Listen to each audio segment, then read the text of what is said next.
qardaşlar, bacılar. Maşın təzədir biraz 5-10 manat pul ve efaze. Mazece göre kardeş gül kimi maşındır. Bir de giden görüm ki manat ne de versene. Yeki oğlansın ha. Bir çörezene baksan ben etsen sen. Sakalından tutar ha bu boyda karın. Ala iş lazımdır. Ala yaş kalsın gittin ha gittin sen de manat verir ha bu cür maşın. Buyurun şeyci kanı. Təzə maşındır. Nazırdan ne versen Allah berekeni versin. Sağ olun. Bacılar. Buna da sen niye magaf versen? Olanın bu da ne Ya olanın budur çıkma şer. Yalandan elini cebine koy. Borcu şehre gelsin turistler bakıp bizi utandırırsa. Ne yapayım? Ele sen bir difasyon kahki.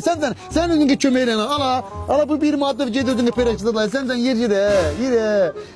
Faze, mazeler. Baba ben. Sen ne varsa fazla mazen nedir? Maşını çıkartmışım bir şey. Ne iş ha? Seni şehirde altı bazarı iş çok olur ya ona göre çıkartmışım. Yani sen ne lazım? Sen yer. Yok ne işin yaşışmadın ben? Ben əhd eləmişəm ki, belə bir maşınım olsun, diləndirəcəm. İndi çıxartmışam altı bazarda turistlər zaten çoxu. İngiliscə də deyirəm, faziə, mazə də. Nə də? Sen ne varsa öz şoför maşını alırsan, onda sizden çıkart dilendi, sizden suda üzdü, başı xarab. Benzini basarsan. Yok şey. Mərfənsiz, qanacaqsız. Kes maşına.